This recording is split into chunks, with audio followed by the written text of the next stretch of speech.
Alright, and we should be live. Pretty sure I hit done, so we should be Urza Part 5. Alright, so I have a little bit of time today, since the tree's not in the house yet, so I'm gonna use that to do a short stream where we'll be working on Urza some more. So, either I didn't pick a card from 5th Dawn, like, at all, or I did not get to 5th Dawn. So we're going to start with 5th Dawn just to see. It's entirely possible I just did not pick anything, but that seems kind of weird with such an artifact-centric commander. I couldn't find anything at all.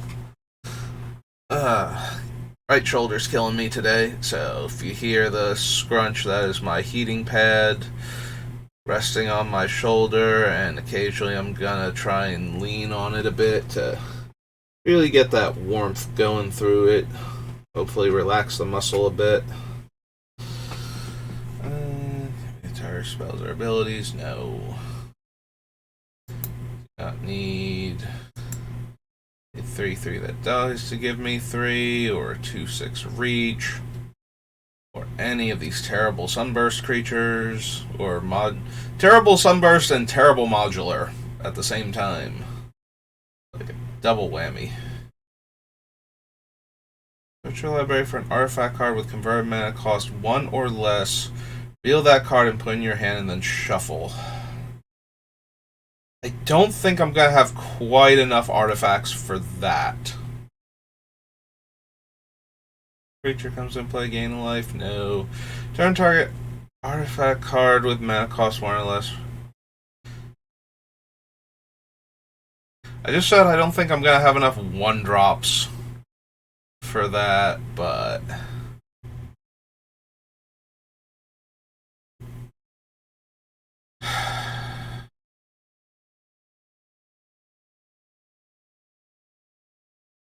would allow me to go infinite with Lion's Eye Diamond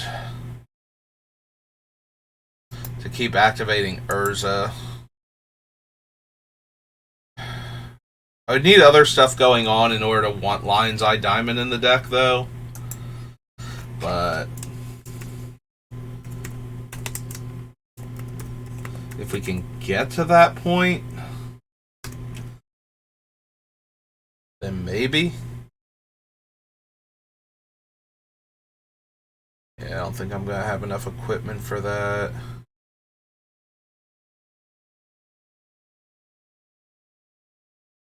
Town of Courage, Sunburst. Yeah, the Avarice Totem I don't want to run because if we give away our soldiers that are Avarice Totems for their things, that gives them an Avarice Totem. The worst thing that can happen is they can exchange for Urza in order to have all of my guys drop back down to 1/1 so that they can die to an effect. So, although it would be funny to do the Avarice Totem combo with Elishnorn, since we're giving away what would become 1/1s and then -1, -1s from 5/5s.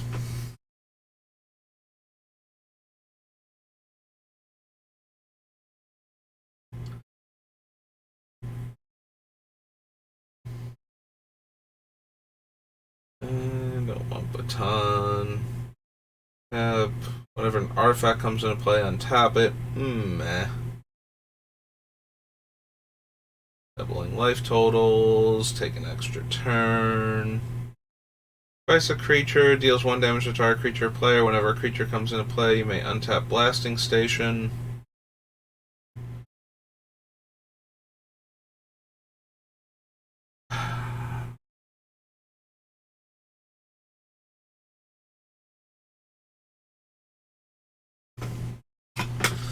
So once we get Urza down to 1 mana to activate, we can make a guy, sack the guy, deal 1 damage. We can essentially spend 1 mana to deal 1 damage with this thing.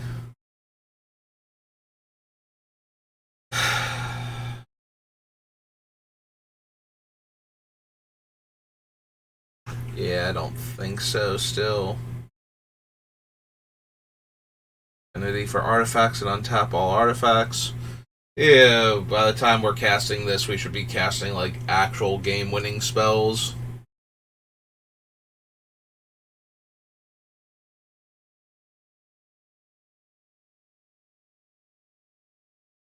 Order Goblet.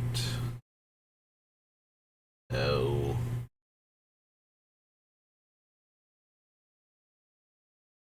Clock of Omens. Tap 2 untapped artifacts. You control untapped target artifact. We already have the Voltaic Construct and Voltaic Key and Manifold Key going on the list. The only upside to this one is it gives us another way to tap things like the Blink Moth Urn.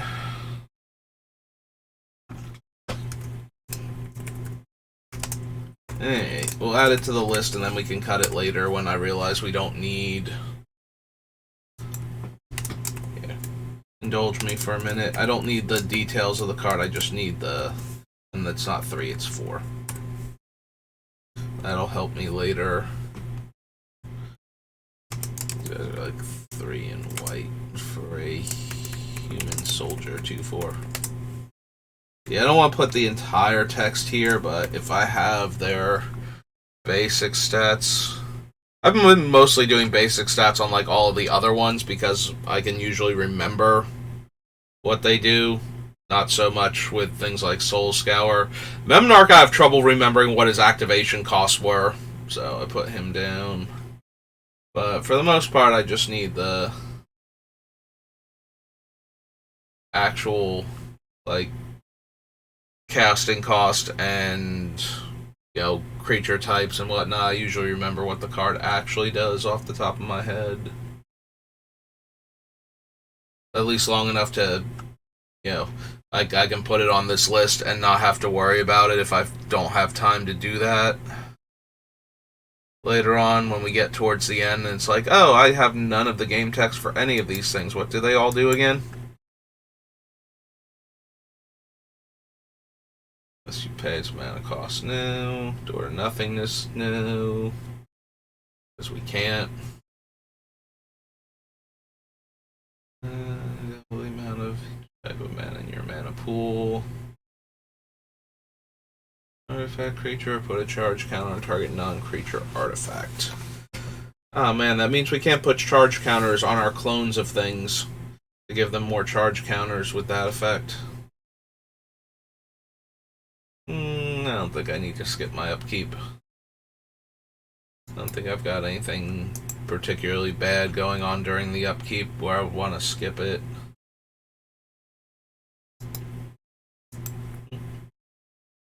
Whenever you play an instant or sorcery, you may pay 1 to scry 2.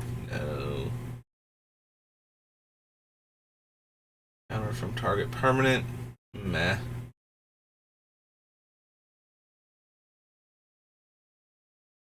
Put a fold into the Aether. Gemstone array.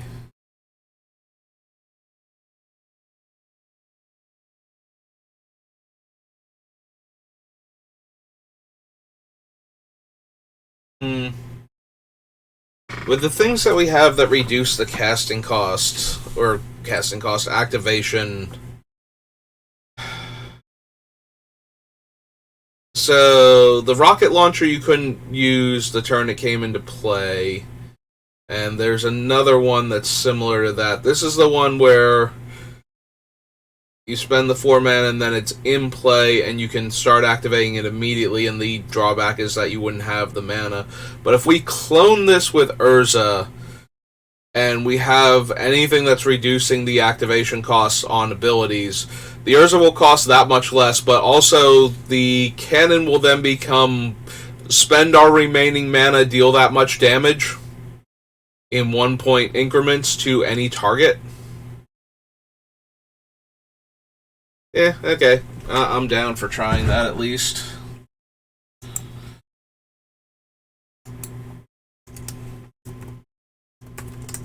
I have a feeling that by the time we're done with this is just going to be a, like, how do we want to do this kind of thing, not necessarily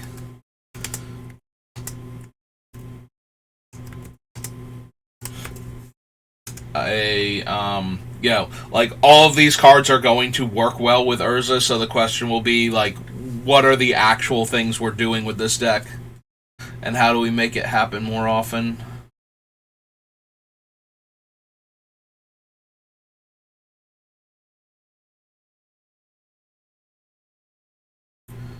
I bet 1 or 2 have become a creature. I think so. Of Cauldra. Can't run that. Owner's Hand, no.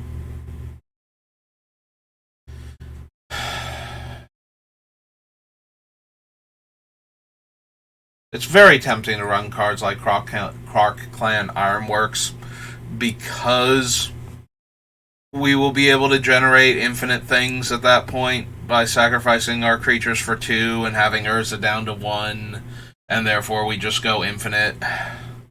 How infinite do we want to go with Urza? Is rapidly becoming the question here.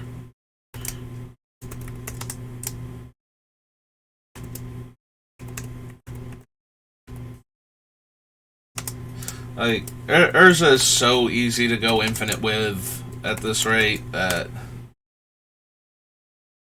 I'm kind of curious at, like, what infinite combos we're actually going to run at this point, because it seems like really hard to not have Urza go infinite if you're trying to build a deck that maximizes his abilities. So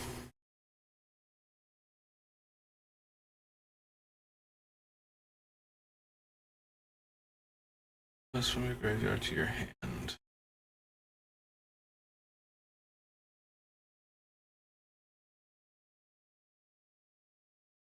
Like, if we wanted to do the infinite looping on the cheap artifacts, it would be really easy with Leonin Squire here, like turning this guy into an artifact, and then we pay 1 with Urza to copy him, ideally. As long as Urza costs 1 or 2, copying him once he's an artifact would let us buy back Lion's Eye Diamond again. Yeah, we might... If I get enough different ways to buy back Lion's Eye Diamond for less than 3 mana repeatedly, then I think we can...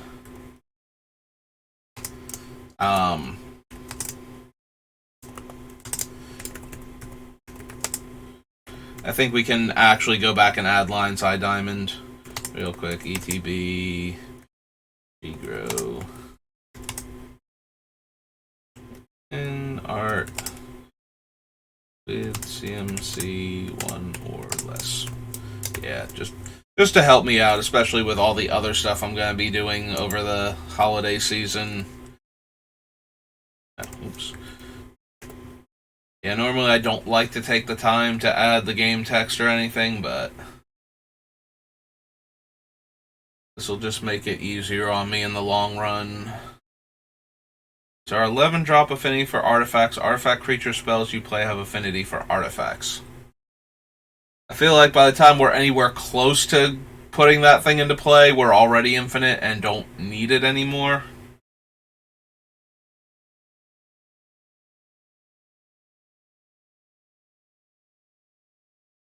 I think we need Noriok Stealth Suit. I could be wrong. Tad Prism. Plasma Elemental. Instead, each player sacrifices a permanent unless discards a card from.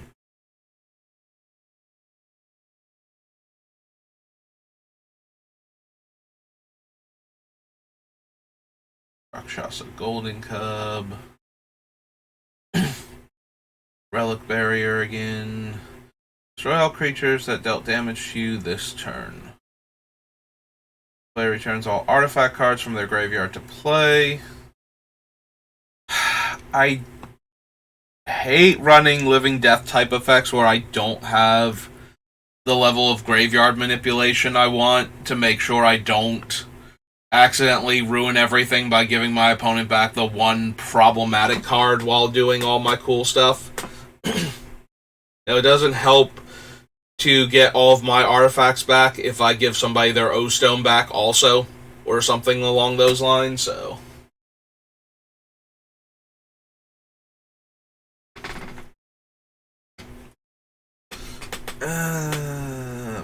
hmm.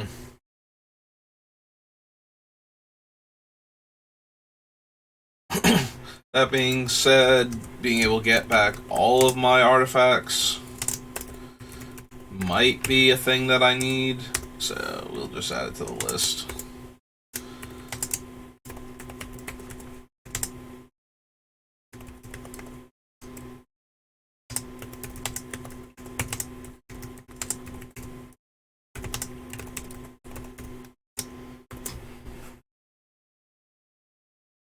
Return target non-creature artifact card with converted mana cost 1 or less from your graveyard to play. When a creature is put into a graveyard from play, you may untap Salvaging Station. That one's a bit harder to... like, we have to have something else going on in order to recycle the Lion's Eye Diamond with that, so... The only upside to this one is that this one could theoretically work with something like Lotus Petal. Or if we can, like, tap it for mana and sacrifice it, like the Mox or something.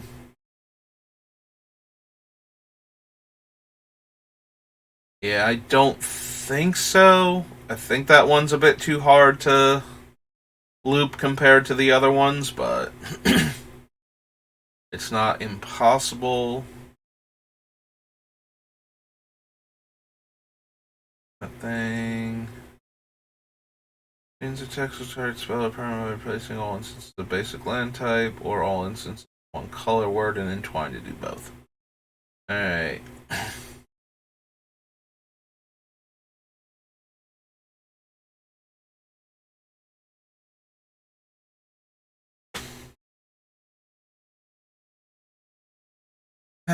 So it's a lot easier to go infinite with Staff of Domination if all of its activation costs are reduced to 1. Like, super easy. And if it happens to also be a creature on top of that, although it untaps itself for 1 already. That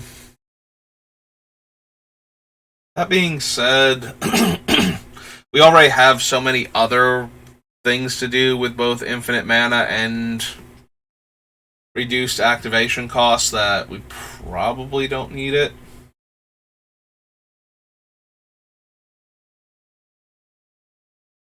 Gift gets equipment specifically.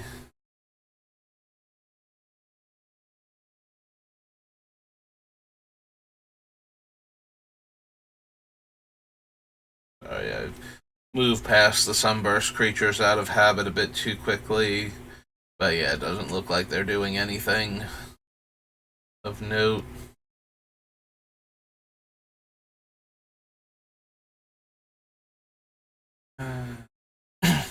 Oh, we have to include Trinket Mage, especially if I'm thinking of this many ways to abuse Lion's Eye Diamond. I definitely want ways to tutor it. I did not notice that. For some reason, I always thought Trinket Mage was a Vidalcan. Alright, on to the next page. Destroy target blocking creature. Turn target permanent you control to owner's hand. Give my stuff flash. Good old Shackles. Wayfarer's Bauble. Alright. Actually, hang on. Go back real quick. Go back to page 1. So what was the other station that I was looking at that I decided against because I didn't think we were going to be able to do it that often? Deals 1 damage. Was it just that one? Because we had that one, and then we had the one down here that gets things back. But for some reason, it felt like there was another one in between those two. Maybe there wasn't. Yeah, it's the mill one. Okay. I was thinking of the 1 damage one then and how we would get infinite damage out of it. Which is this one here. Sacrifice a creature, deal 1 damage, and whenever a creature comes into play, I can untap it. Which, if Urza is only costing 1 mana to activate, then again we can machine gun by targeting the blasting station, actually. But yeah, we can probably still do better. For some reason, I thought we had another thing similar to the other station that, like the 6-drop one and the salvagers, but maybe I was thinking of the salvagers and how I almost didn't put them on the list to begin with. Hey, pop back over here. That was 5th Dawn. Next up is Champions of Kamigawa.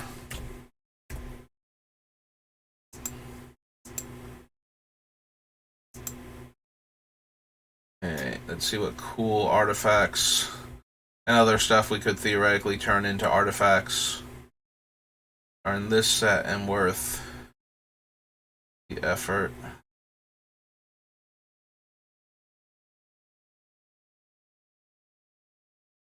I think so. More enchantments, no. Good old Azami. Gains protection of your choice. Splice. These are sorceries.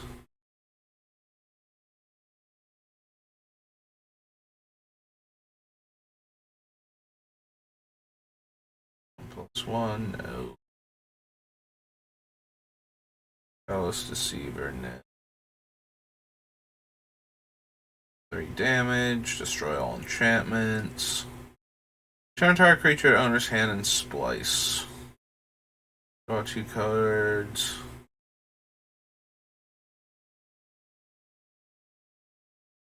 Alright, that's the mill one. Cheetah 1, no. Search for an arcane card, no. Need Ganjo. Protection from white and makes a spell or permanent white.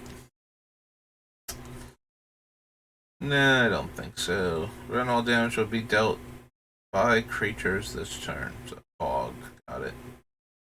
Oh, it's not combat damage, so it's better fog. Permanent to owner's hand. Enchant creature can't be blocked by spirits. No, no, none of these.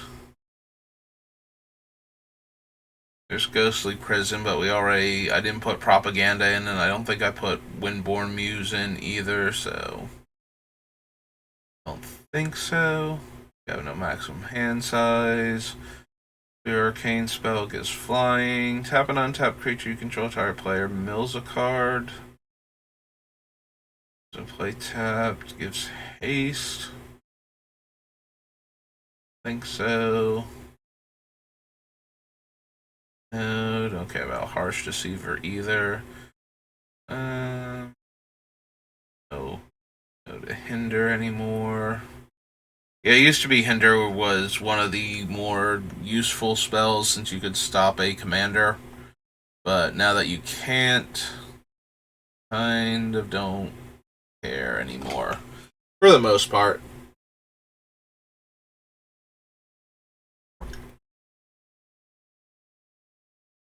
Tap Pisca's Guard during your untap step. Target creature you control other than he can't be the target of spells or abilities. Yeah, that's fine. 7+7 until end of turn. No. Life gain and card draw. Yeah, okay, but not anything I need.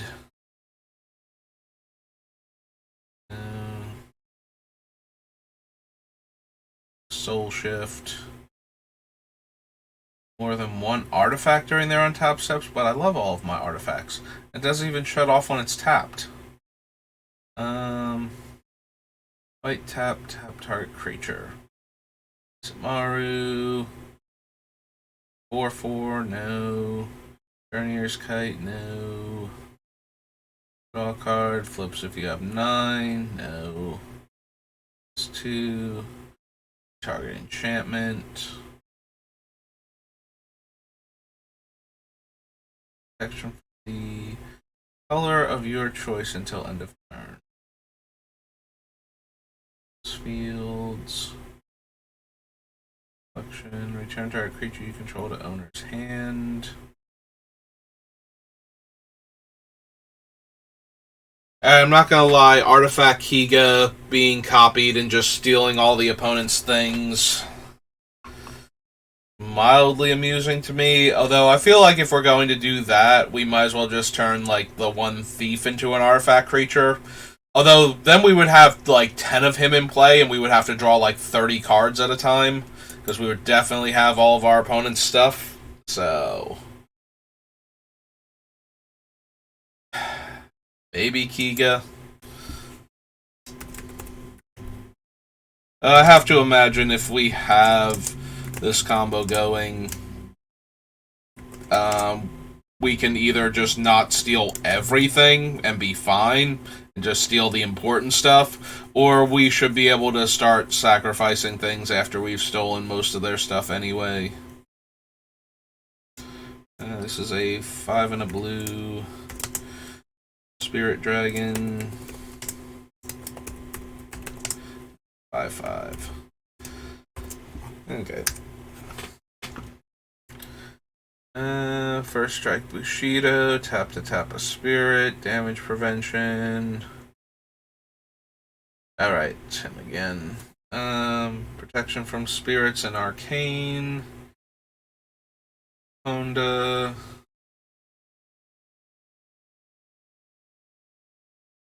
Yeah, unfortunately, Urza himself is not a soldier, and his soldiers have no color, so he can't even have a banner for them to rally under.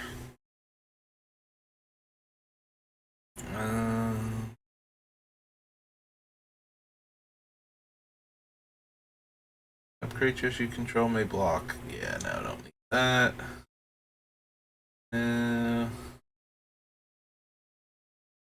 Cheeto.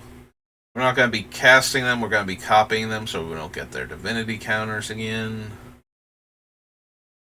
No.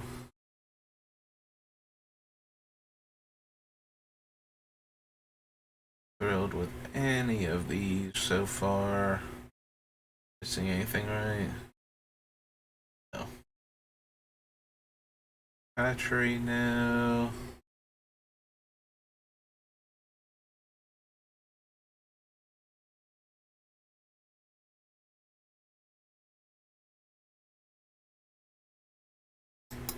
Devotion counters to him. Tap, remove a devotion counter from it, you gain 1 life.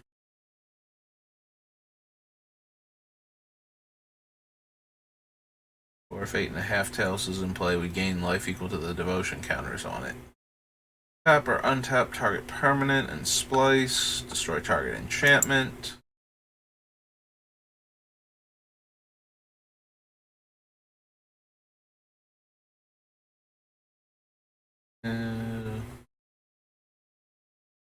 Damage to you this turn.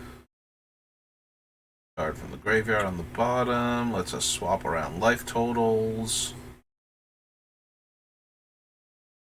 Cheeto 2. Put into a graveyard, remove it from the game instead. No. Sensei's top? Yes.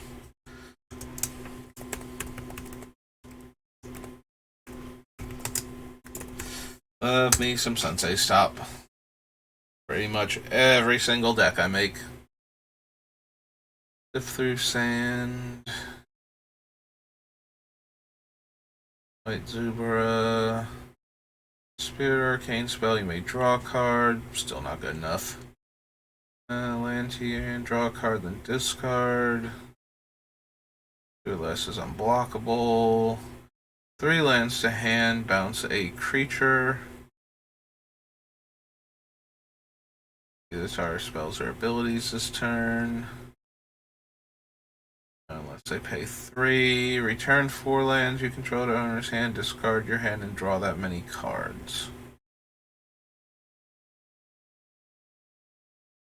Pay ability and draw a card. Choose a color word. All instances of color words on spells and permanents become the chosen color word. Each other samurai you control gets +1/+1 for each point of Bushido it has. Nope.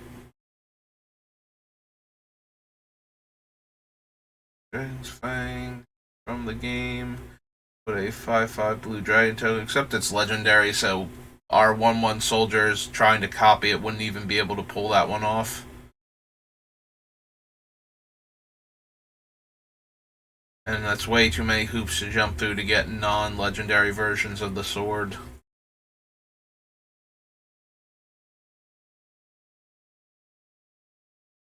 Uba Mask.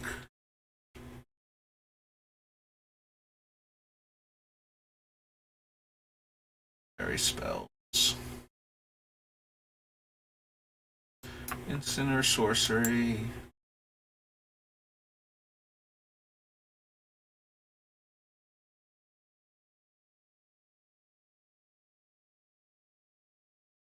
Creature has vigilance. It's put into a game from play. Target player skips their next untap step. Tap up to 5 permanents that player controls. Yeah, I can see doing absolutely dumb things with Yosei.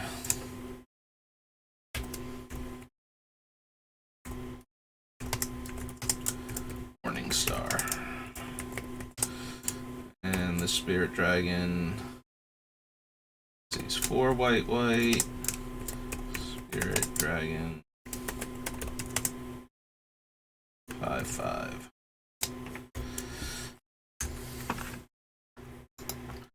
Alright, so that was Yosei, and that was Champions. Whoops. I accidentally backed up one too many. There we go. Alright, so next up is Betrayers of Kamigawa.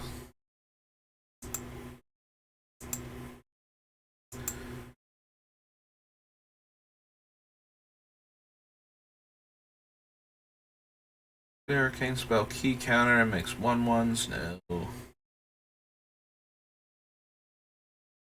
Your upkeep, sacrifice Chisei, Heart of Oceans, unless you remove a counter from a permanent you control. Legendary creatures you control get +2/+2. Or from the colors of permanents you control, not color of your choice. Creatures from the game. Return land you control to owner's hand. Tap target land. We need the Genjus.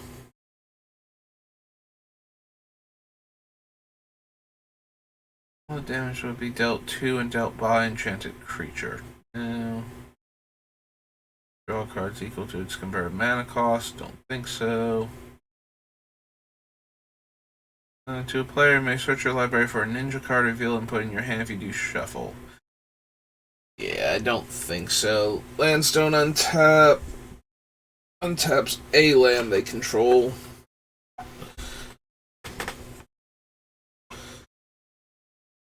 +1/+0 and first strike. No. Bushido. Samurai you control is put into a graveyard from play. You may put a 1/1 counter on this thing. Noted Jetting Glassgate. Touch. Locks a creature. Return that creature owner's hand. Okay. So no. Sacrifice Kami of Hope. Prevent all damage that would be dealt this turn. All combat damage that would be dealt this turn. Reusable Spore Frog like that we could clone. I have to believe that if we're doing that, we're close enough to being infinite. If it was actually all damage and we could blank like a red-based Wrath, then I might be more inclined, but...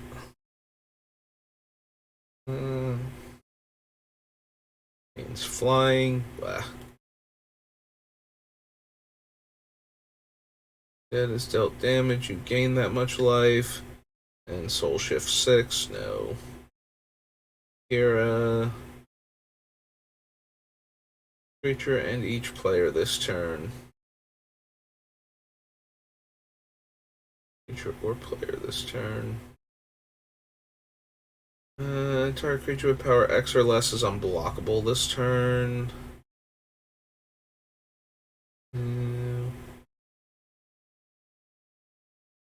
Yeah, as tempting as it would be to run things like Mirror Gallery and the other one, I think we have enough stuff to clone that's already not legendary that the only real excuse me, only real card I might even kind of want to copy that way is Urza himself, to give all of my creatures additional +2/+2s while, constantly cloning the man. And even then, I feel like I could just put Helm of the Host on him to make the first copy and then start cloning the non-legendary copies. Like, I don't want the this thing and the mirror box, mirror gallery.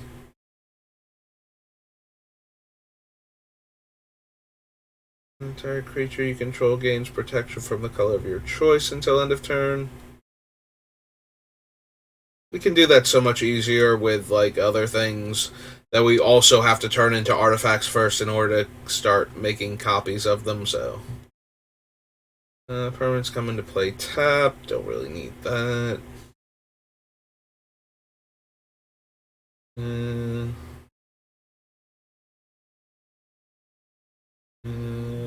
Fox offering. Whenever a creature attacks, you may gain 1 life. No. From your hand into play tapped.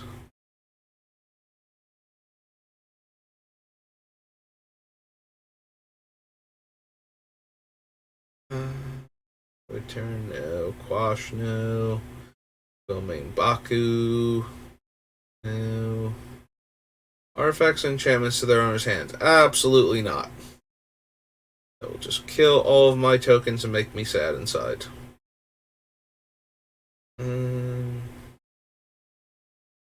Oh, it's another one of those things.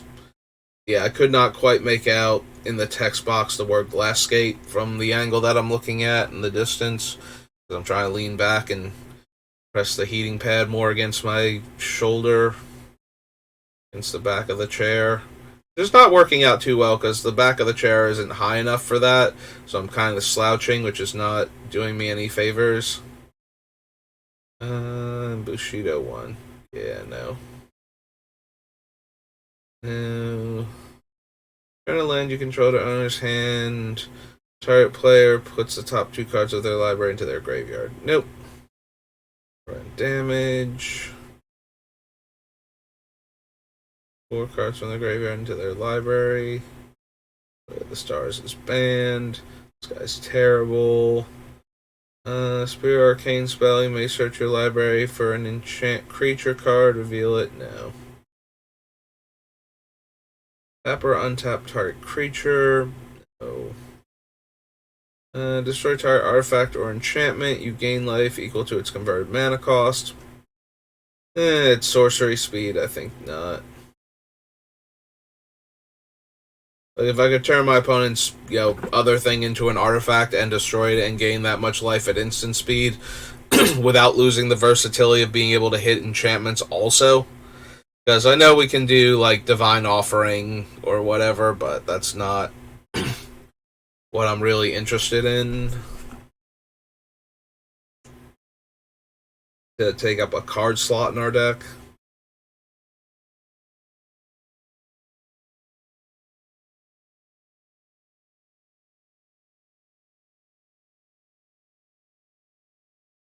Is this turn? No. Return target ninja you control to owner's hand. Only during your turn. Where's the way? No. Okay. Those betrayers.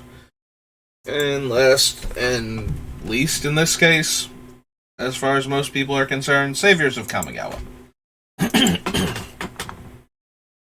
one of the worst third sets in was traditionally the worst slot to be in.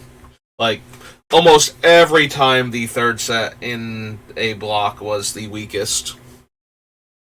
I think like when we used to do 3 set blocks, I think Apocalypse probably the one of the biggest breakers of that trend.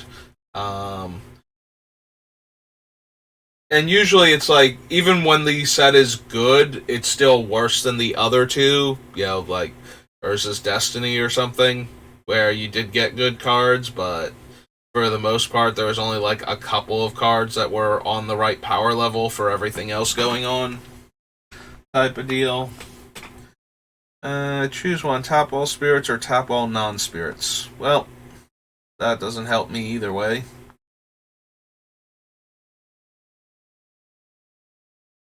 Yeah, I don't have enough spirits, and trying to find somebody with enough spirits at that point to make the other half of that worthwhile is kind of not happening. So, destroy all permanents with that spell's converted mana cost. And creatures you control get +1/+1 until end of turn for each planes. No. We put the top X cards of target player's library. No. Can attack or block unless its controller pays 1 for each card in your hand. No.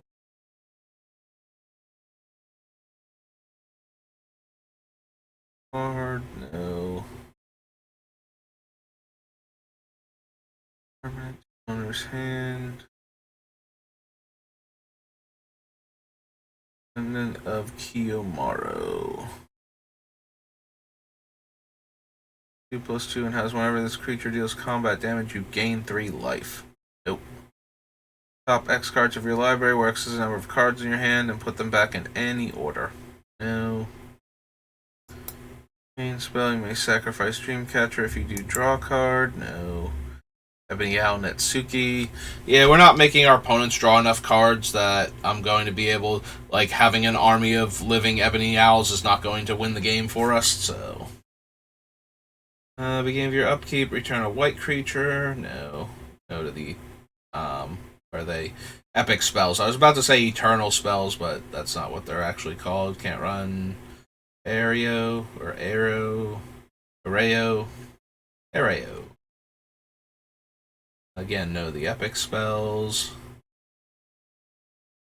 It's on to Arcane. Gain 2 life, no. Counter target spell, no. Damage, no. Pro Black Bushido, no. Draw 3, discard 3 at end of turn. Bushido 2. Yeah, we also probably won't have a giant enough hand. Also, gaining 4 life is not, like, doing a ton for us in this deck, so. Draws a card. Kataki will kill us. Mercilessly kill us. Fortunately, we couldn't copy him if we tried without, like mirror gallery type effects, which probably wouldn't even be in play after that because we wouldn't be able to pay for them. 3 damage will be dealt to target creature. 4 cards in hand than each opponent. A 0/1, no. Tap target creature. 0 plus X, where X is the number of cards in your hand. To stand, no. Michiko.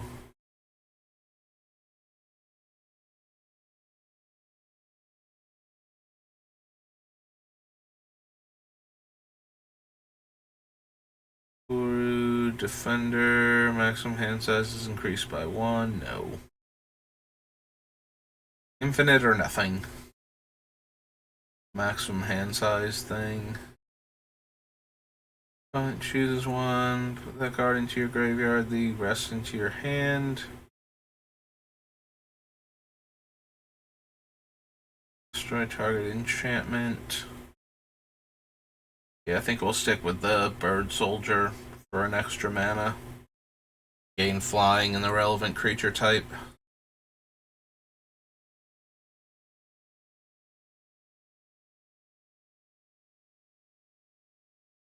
Counter target spell unless its controller pays 1 for each card in your hand.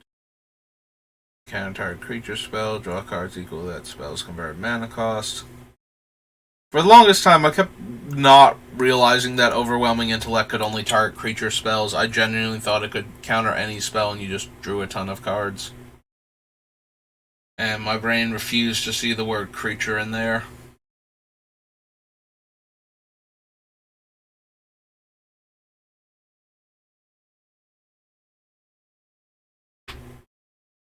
Because you discard this card, return it. Okay. No. Creatures with power 2 or less can attack you. No. Urza, Sakashima, Scroll of Origins. You have more cards in your hand than each opponent gets +2/+2. Blocks or becomes blocked by a creature. Change its power. No. Target lands and splice.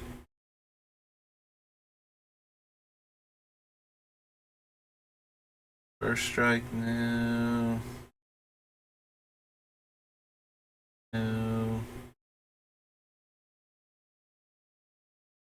Think so. Word.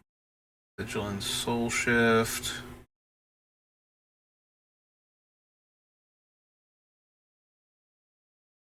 Cast. Wine of Blood and Iron. Nope. Okay. So nothing interesting in Saviors, unsurprisingly. Hey, we're already on Ravnica for the first time. Ravnica, City of Guilds.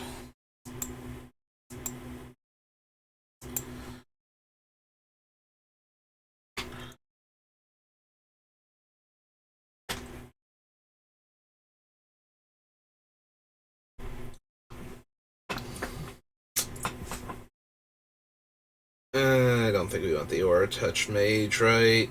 Comes into play. Search your library for an Aura card. Yeah, no. Bathe in Light, no. Deals damage to Bell Tower, swing sources controller, puts that many cards, no. That prevents damage, no.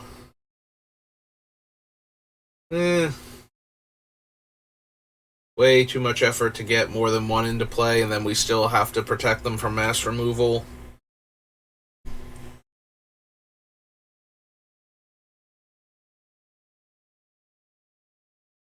Cloister Bottle, Caregiver.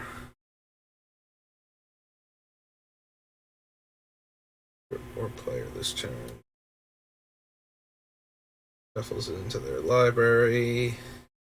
When all damage would be dealt this turn, you gain 1 life for each damage prevented this way. Whenever a non-artifact permanent comes into play under your control, you may return another permanent you control that shares a permanent type with it to owner's hand. Yeah, you probably don't need that. Also, it's a non-artifact permanent comes into play, so we can't even trigger that easily. I don't think the keyword soup, if one of your guys has it, all of your guys has it type thing is quite worth the effort. 1 life for each creature you control, no. +0/+2 for each creature you control, no. Copy enchantment, probably not. Courier Hawk, no, can't run that. Want to run that. Nope. Deal 3 damage to target attacking blocking creature, no. -3/-0 and transmute, no. Comes into play, sacrifice unless you return an enchantment in play to owner's hand, no. Only on a tap permanent and you control enchanted permanent, nope. Drift of Phantasms, no. Dromedary, or, yeah, Dromad, sorry, not Dromedary. No. Run it. Target creature's unblockable and transmute. No. Plays an instant or sorcery, move it from the game, then that player copies. No. No, no. Definitely not what our deck is trying to do. Champions after, yeah, right. Face Fetters. Don't think we need Face Fetters for anything. Also, we can't make copies and have them attached to things. I think I went over this with one of the other auras that I saw, but in one of the other videos. But yeah, you can't, because they come into play as both creatures and auras. They can't be attached to anything because creatures can never be attached to things, and auras that aren't attached to the things they're supposed to be attached to explode immediately the next time you do state-based actions. So, which is every time a spell or ability resolves. And yeah. So we can never do... I guess we would gain 4 life, but we can do that with things that will actually continue to exist afterwards. So...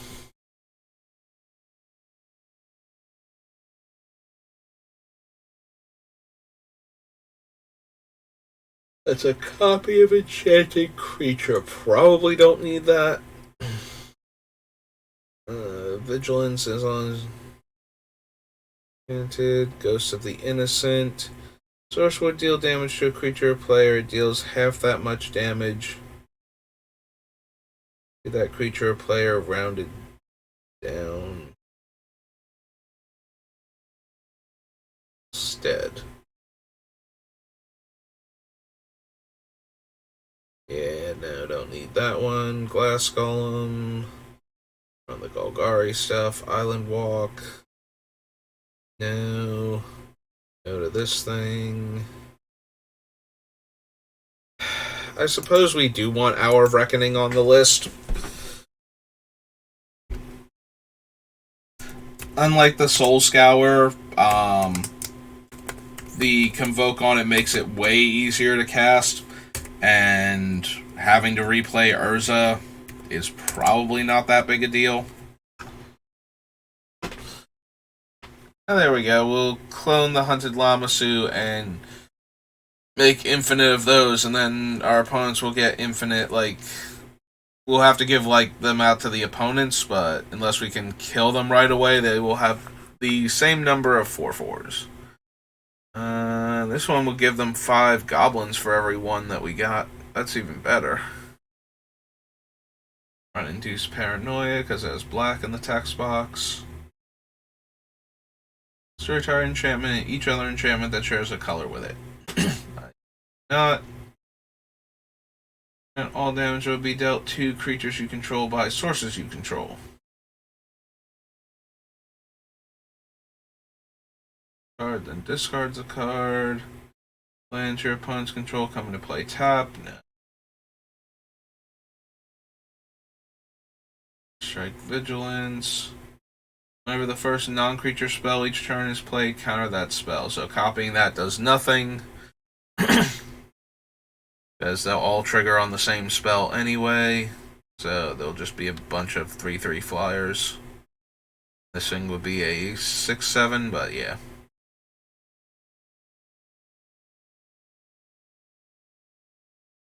Under flying and first strike. Run that thing. Good old remand.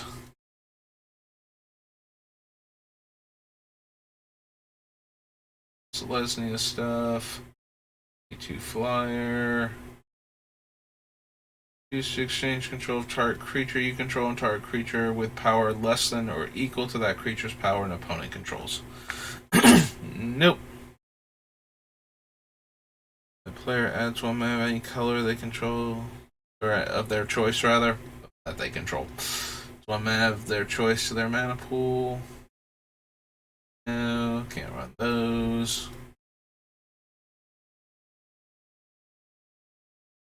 I want to increase the cost to activate abilities, even if I might be able to reduce it to less than that.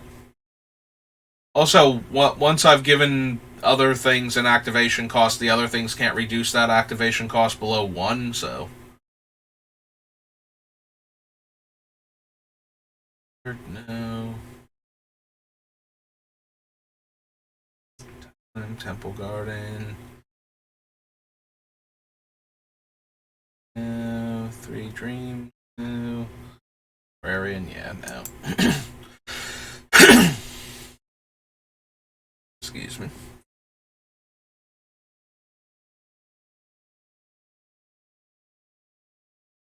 5 mana, 4/4 with Defender. Spend 4 mana so that I can attack. And tap to untap target permanent. Tunnel Vision. Twilight Drover.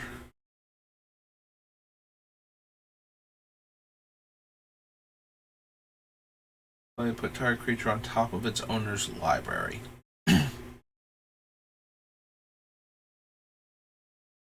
+1. Votary of the Conclave can't run. Voyager Staff. Votary is the one I thought it was. Play with the top card of their libraries revealed. No. Put the target creature and each other creature that shares a color with it. No.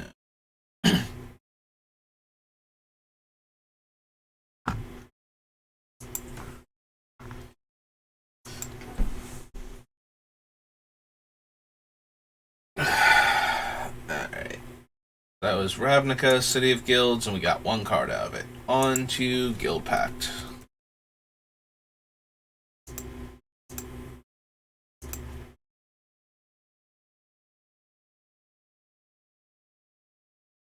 It's Ascension that has white-blue in it, right? Because that's where the forecast one comes from. Yeah, no haunt. Thank you. When this card's put into graveyard from player move.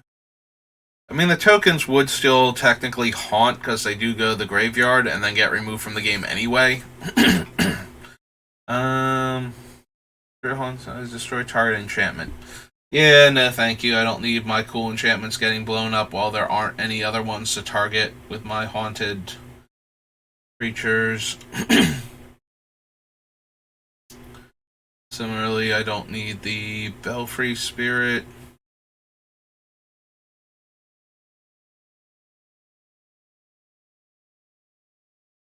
This can't attack or block this turn.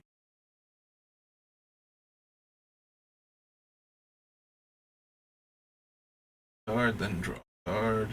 Counter target non-blue spell. +1/+1 until end of turn. Move each creature you control from the game. Return those creatures. Yeah, no. Tap target permanent. No.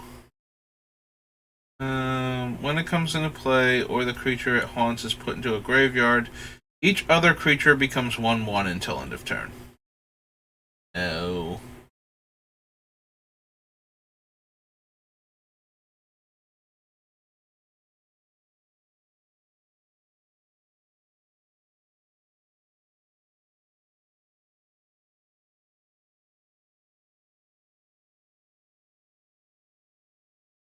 To a graveyard from play, draw 3 cards. No.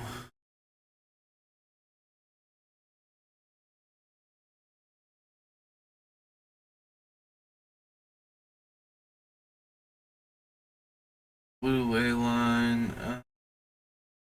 Creature tokens get +1/+1. Yeah, it's not worth it. Current creature can't attack this turn.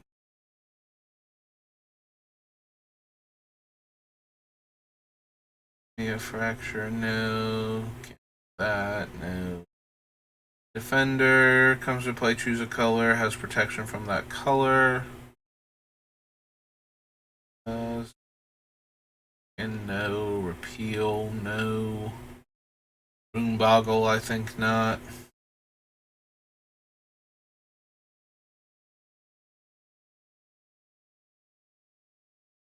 Can't run those. Sin Striker's Will has... This creature deals damage equal to its power to target attacking or blocking creature. No. Gains control of all other permanents you control. No. Whenever an opponent plays a spell, that player sacrifices a permanent unless they pay 1. I mean, that would be hilarious if we turned that into an artifact and made like 30 copies of it. Like, your spells cost 5 more to cast, and for every 1 that you don't spend, you have to sacrifice a permanent.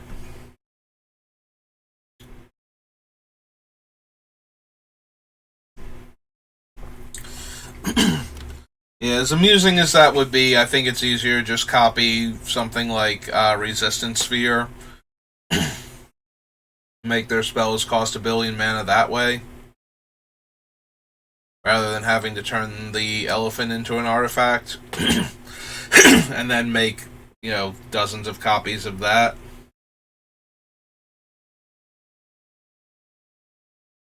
X is your life total. No. Only creatures with flying.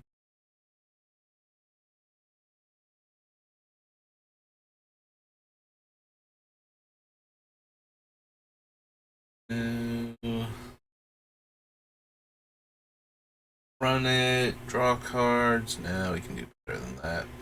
2 and 2. Return target creature owner's hand. No. Comes into play. Exchange control of target land you control and target land and opponent controls. No. I mean, it's a hilarious thing to do to shuffle everybody else's land around. Like, first you steal a swamp from the black player and then a mountain from the red player by giving the red player the swamp when they don't have ways to spend black mana, and then you give the mountain, like, you copy it again and give the mountain to the swamp player, and you just keep exchanging their lands until they can only cast their colorless spells that way. And then it's them that have each other's lands, so when one of them dies, the other one gets all of their lands removed from the game. Because now they control all the lands they don't own, and they don't ever get their other lands back either. That's actually kind of hilarious, but I think that's way too much effort to actually make it work.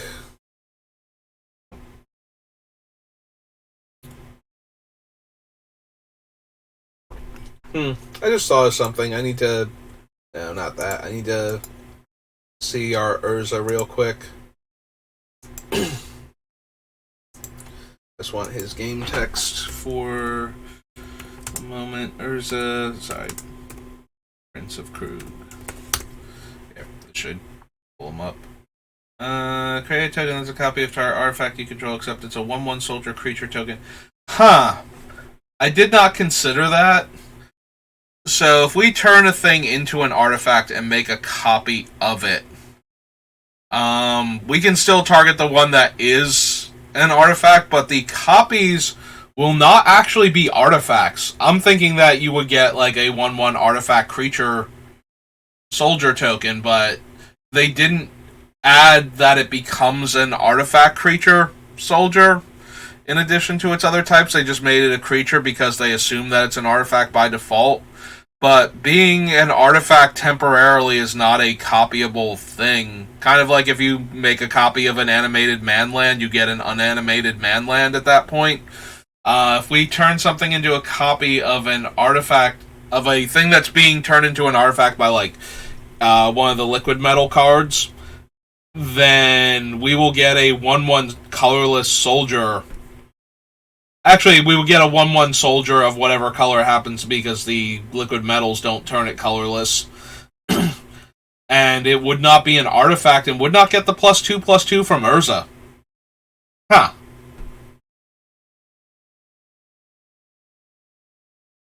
Which is a minor thing to be concerned about. You know, if somebody drops Norn and we can keep Urza alive, because, you know, we would still have 1 toughness at that point.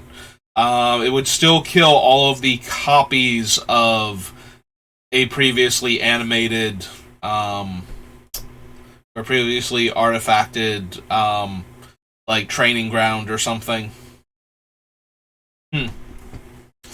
Alright. Good to know.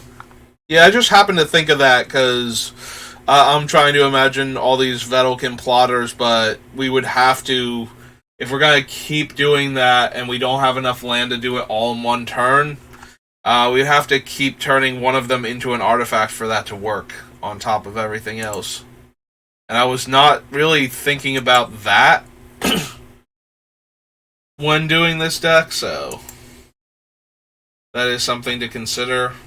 Alright, so that was Guild Pact, which didn't really have anything, so now we're on Dissension, which at least will have our dual land, if nothing else.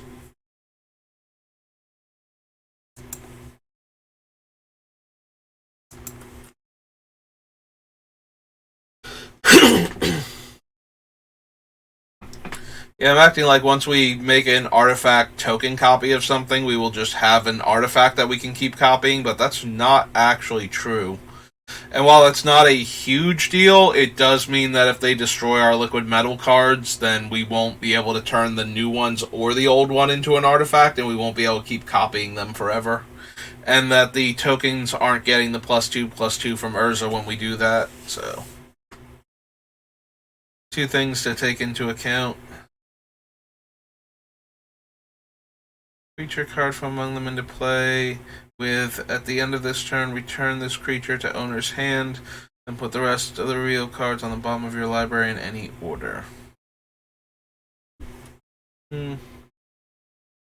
Even with top, I'm not thrilled with that.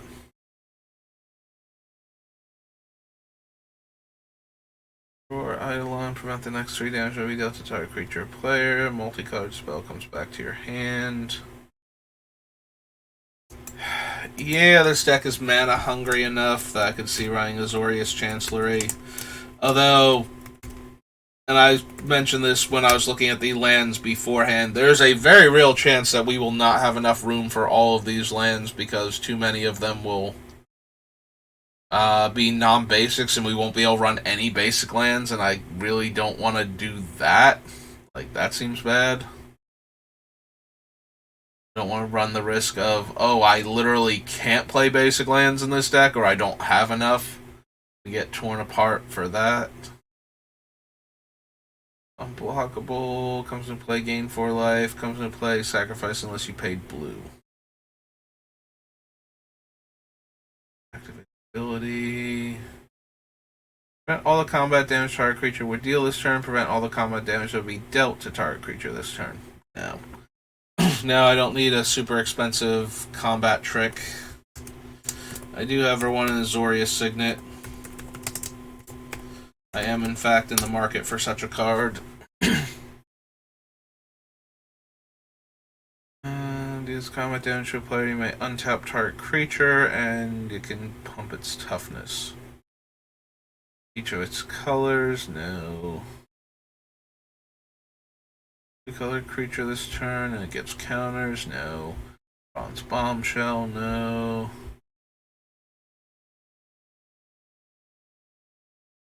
Creature this turn, deal to another target creature instead, draw a card. Play an enchantment spell, put a 1/1 counter on each creature you control.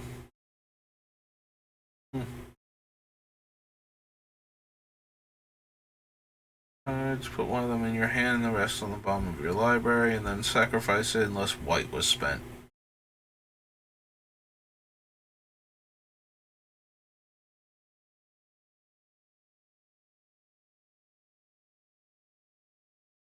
Can't run supply, so we can't run supply and demand. 3 and cast a multicolored spell, get it back. And it has tap, deal 2 damage to target attacking or blocking creature. Controller may search their library for a basic land and put into play and shuffle their library. Gain control of target monocolored creature and forecast for blue and 1. Target creature becomes the color or colors of your choice until end of turn. Don't care. White spells cost 1 less, blue spells cost 1 less, and opponent spells cost 1 more.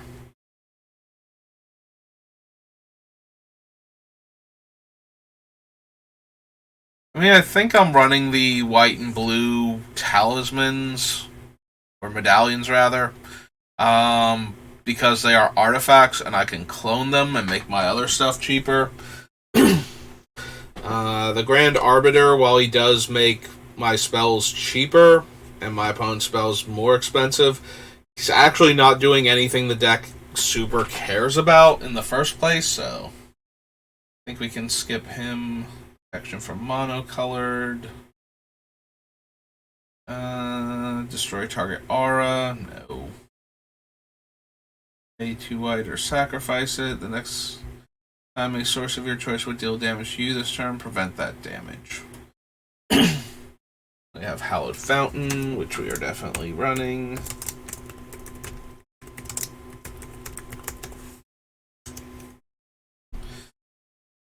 Helium Spitter, which is one of the graft creatures, can give out flying.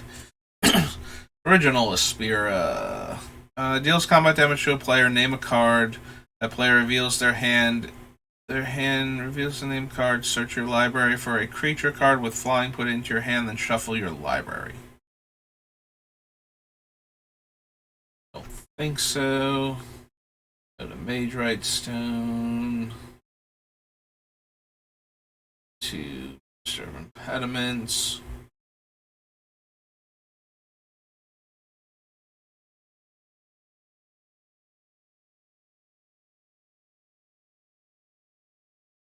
Among creatures you control will draw a card.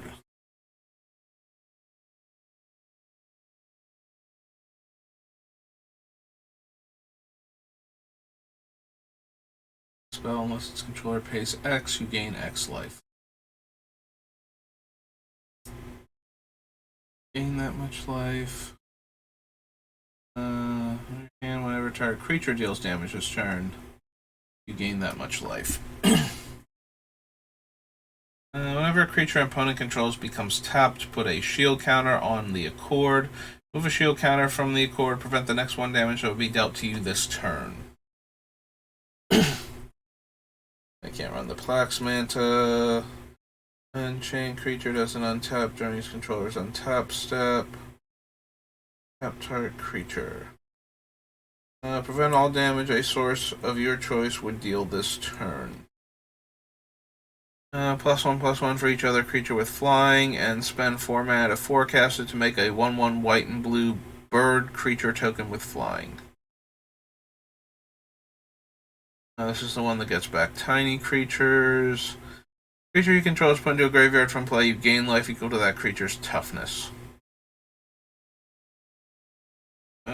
Skip your draw step. Whenever enchanted player draws a card, you may draw a card.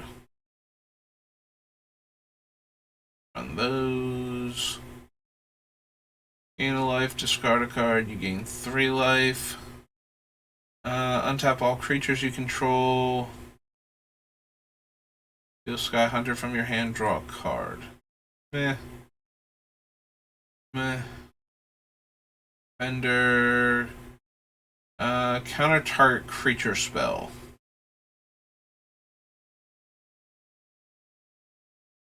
+1/+1 until end of turn. Our creature gets +1/+1 until end of turn. Defender, flying, block, sacrifice at end of combat. Run those. Counter all other spells. Draw a card for each spell countered this way. Probably not still. I don't actually play enough spells for the Tidespout Tyrant. Although it would be hilarious to have multiples of him, so that way when I do cast a spell, just bounce a whole bunch of things. Like, it's not limited to land, like, you know, normal cards where it's like, but you can't bounce lands because that would be silly. So, if we actually got Tidespout Tyrant down, but then we have to copy him a bunch and then cast a spell in order to trigger him all those times. Black. Block any number of creatures this turn. No. Draft 2, untap a creature with a 1/1 counter on it. Everybody draw 2. Defender, flying, and all my creatures can attack us, so they didn't have defender. 1/1 with Defender comes into play with a 1/1 counter on it. At the beginning of each player's upkeep, that player draws a card for each 1/1 counter on Walking Archive. And 4 mana, put a 1/1 counter on Walking Archive. No. No. Flying, white to gain Vigilance, white to gain Toughness, blue to switch power and toughness, blue to return it to owner's hand. Attacks, if its power is 2 or less, it's unblockable this turn. And forecast, to make a creature with power 2 or less unblockable.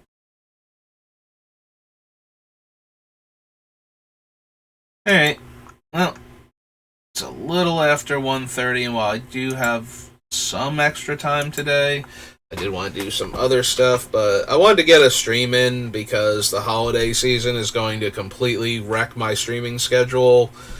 That's already, like normally I would have been on Thursday, but I was Christmas shopping, and I would have been on yesterday, but I was finishing up the Christmas shopping, so it's like technically done, but I wouldn't mind grabbing a few more things for people if I could find some stuff. It's more finding stuff than a lack of desire to get them things.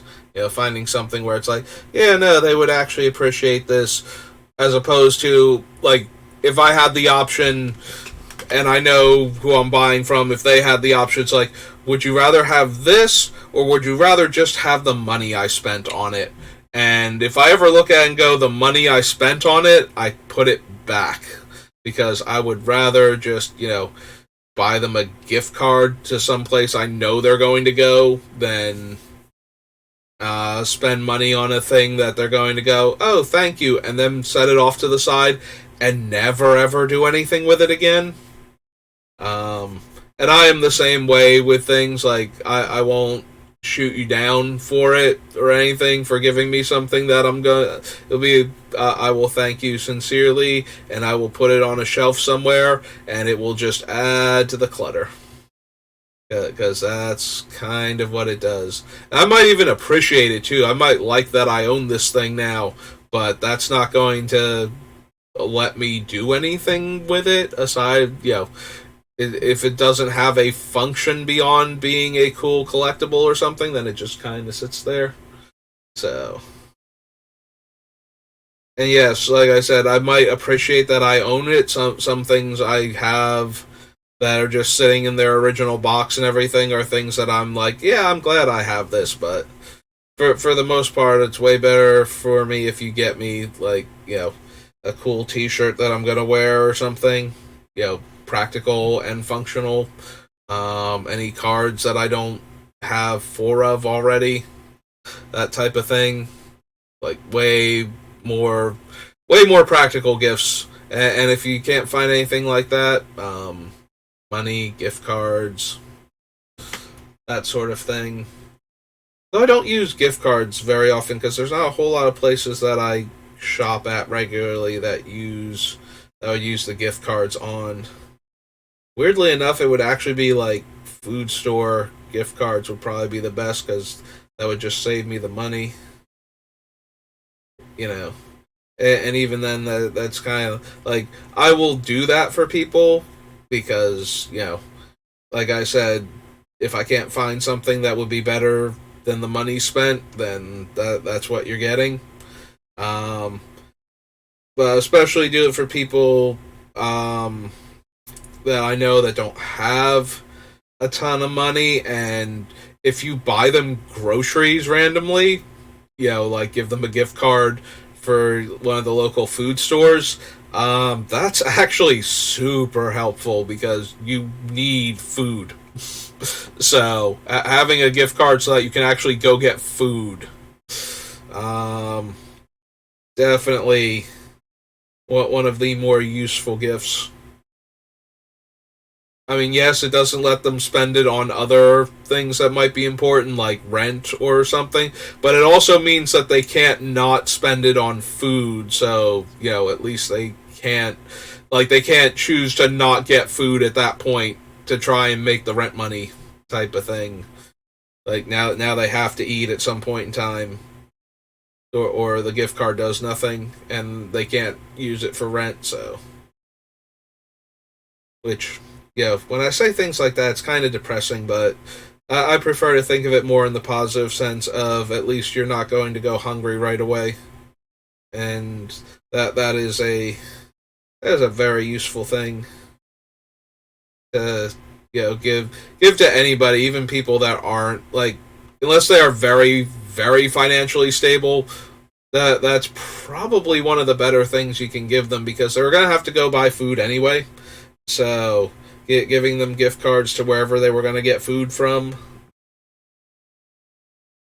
is basically the same as giving them money, but it also stops them from spending the money on either less important things or um, other. It stops them from spending it on other essential things. Is the downside, but it also means that they have it but can't spend it on anything that's not essential at that point. Like they have to use it on food. I mean, I guess food stores do have other options if you really try hard enough. You can spend that money on other non-essentials or on junk food, but you know what I mean. So I don't mind giving those out. I also don't mind giving out gift cards to any place I know you're going to go to get stuff. Um, Kind of the opposite of that is when somebody has enough money for the essentials but just barely, and you give them like a gift card to a place where they can go get themselves something that, like, instead of you sitting there trying to figure out like what's this one thing that if I gave it to them they can just go get it themselves, and now they have money to do that. Like that's one of the things what I do for like my mom because she likes to she likes to just shop as like a like go to the store even if she doesn't get anything from it, kind of like a let me just relax for a minute and look around at stuff. But if she has like a gift card there, then she actually has money technically, so she can get something if she wants. And then if she sees something that's on sale or something that she actually would really like to have, then she can get that. So yeah, that's kind of my mentality with gift cards. I know they feel like very impersonal things, but if it when it comes down to it, it's like sometimes people would just rather have the money than the random object. So if you're ever not sure if they're actually going to want the thing that you're getting for them, um, unless they're like really opposed to gift cards, I'd recommend gift cards. You know, gift cards are fine if they don't have problems with gambling. And you want to throw a couple lottery tickets into their like holiday card or something. Also a good time. Just make sure like don't do that for people you don't know really well because people with gambling problems you don't want to get that itch started again.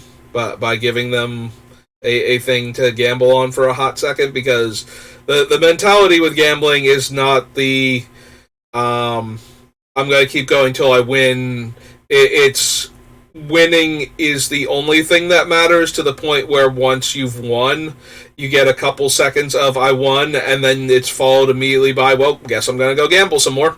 And since gambling long term is not sustainable, even if you're running really hot, they will eventually give back all of the money that they won and then start throwing more money at it. So, yeah, don't give things like lottery tickets and whatnot to people that you don't know well enough to know if they have a gambling addiction or not. Like, it's a well-meaning present when you're trying to do something cheap that can turn out to be something nice. And you know, like some people would rather have like the $1 or $2 or $5 that the gift cards that the lottery tickets cost, but you give it to somebody and it's like, oh, they have a chance at whatever the top prize on the scratch off is or something, and they can actually get some money like that. That's a fun thing normally, but yeah, people with gambling addictions, you don't want to randomly give them lottery tickets. That's that's definitely a oops, I made everything terrible type of moment. I've never actually done that as far as I know. Like, I've never given somebody a lottery ticket and had them suddenly, fall apart because of that. So, as far as I know, I've never done that, but it's not something that if you don't know somebody and you don't have one and you don't encounter people that do very often, that you might not realize is a thing. So, I guess that's my gift guide for 2022. If you're looking for stuff, um, buy gift cards, give money. But yeah, if you can find something that you know they're gonna like, then by all means go for that. But if you're having trouble with that, like I said, sometimes it's just better to give them a gift card and let them find something cool for themselves rather than give them something um, that they're never going to use, but everybody's going to smile and thank each other and be polite about it. Hey, well, I'm getting kind of rambly, so I'm going to end here because I've already gone 10, 15 minutes further from that rant. So, yep, I practically have to get ready for work now. I will see you all later. I'm going to try and get on again before Christmas. Depending on what we're doing, I might do like a late night stream on Christmas. Probably not one on Christmas Eve, though. That's way too involved of a day for me normally, but I will try and see you around the holiday. And like I said, if I can get in more streams without detracting from all the other stuff I have to do, then I will. But I had time, and I can't get the tree in by myself because I still need to. We need to clear out the area where the tree goes, and I can move stuff. I just don't know where I'm moving it to, type of deal. So that requires both myself and my mom at the same time to figure that part out. So we should be getting the tree in, hopefully tomorrow or Tuesday. Excuse me. And then I gotta start decorating, so that's gonna eat up most of the time I have to stream.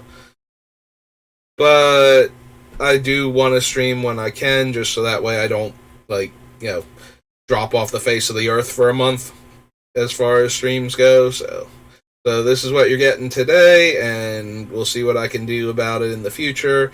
And if I can't, I'm gonna, like I said, like Christmas night after everybody's done with everything and all the stuff is spent, I might pop on and do like a draft or something for fun. But that's probably going to be we might get like a couple more streams in between now and then, but I might not. So if you don't hear from me, that's what's happening. And I'm gonna, like I said, I'm gonna try. No guarantees. Like if Christmas becomes a thing more so than I'm expecting. Like normally, like all of the family stuff is from the morning until the early evening. And then we're all we've done all the stuff, we're all satisfied, we all kind of go about doing stuff with what we got, or whatever. There's no big tradition like Christmas night past dinner. So that's gonna be it for me, though. I will see you next time. Thanks for watching. Have a good rest of your day, and if I don't see you by then, Merry Christmas. And if you don't celebrate, have a very good December 25th and a merry whichever holidays you do celebrate. And I will see you next time.